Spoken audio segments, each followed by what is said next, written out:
lundi de la semaine de la sexagésime. Toute chair avait corrompu son chemin sur la terre.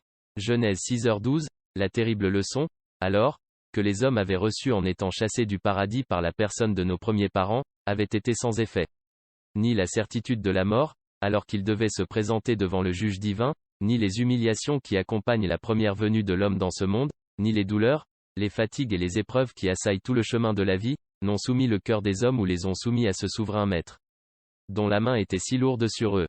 Ils avaient la promesse divine qu'un sauveur leur serait donné et que ce rédempteur, qui devait être le fils d'Èle qui devait écraser la tête du serpent, leur apporterait non seulement le salut, mais les rétablirait en outre dans tout le bonheur et les honneurs qu'ils avaient perdus. Mais même cela n'a pas suffi à les faire s'élever au-dessus des passions les plus basses de la nature corrompue.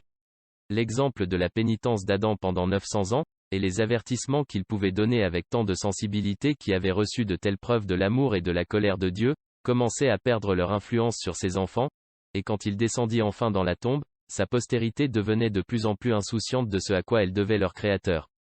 La longue vie, qui avait été accordée à l'homme en ce premier âge du monde, n'a été faite qu'un nouveau moyen d'offenser celui qui l'a donné. Quand, finalement, les fils de Seth se sont pris des femmes de la famille de Caïn, la race humaine a atteint le sommet de la méchanceté, s'est rebellée contre le Seigneur et a fait de ses propres passions leur Dieu. Pourtant, pendant tout ce temps, il leur avait accordé le pouvoir de résister aux mauvaises tendances de leur cœur. Dieu leur avait offert sa grâce, qui leur a permis de vaincre l'orgueil et la concupiscence.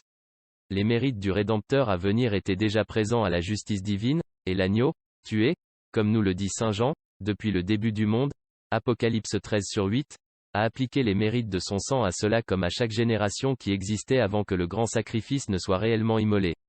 Chaque individu de la famille humaine aurait pu être juste, comme Noé l'était, et comme lui, avoir trouvé grâce auprès du Très-Haut, mais la pensée de leur cœur était tournée vers le mal et non vers le bien, et la terre est devenue peuplée d'ennemis de Dieu. Ensuite, c'est qu'il s'est repenti de Dieu qu'il avait fait l'homme, Genèse 6/6, comme l'exprime de force la Sainte Écriture.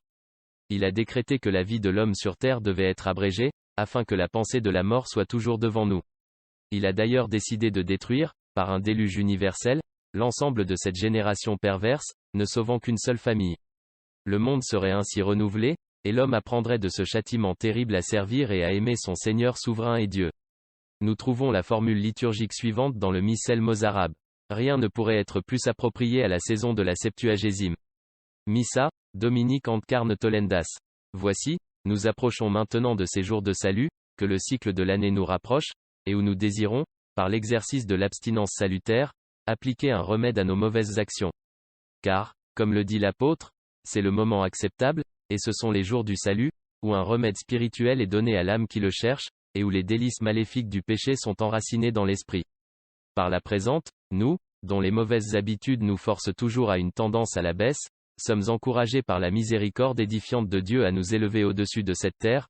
Ainsi, par le respect dévot de ce que ces jours exigent, nous pouvons non seulement être délivrés de la culpabilité de nos péchés, mais méritons en outre d'être compagnons de les élus dans un bonheur éternel. Amen. Ce texte est tiré de l'année liturgique, rédigé par Dom Prosper Guéranger, 1841 à 1875.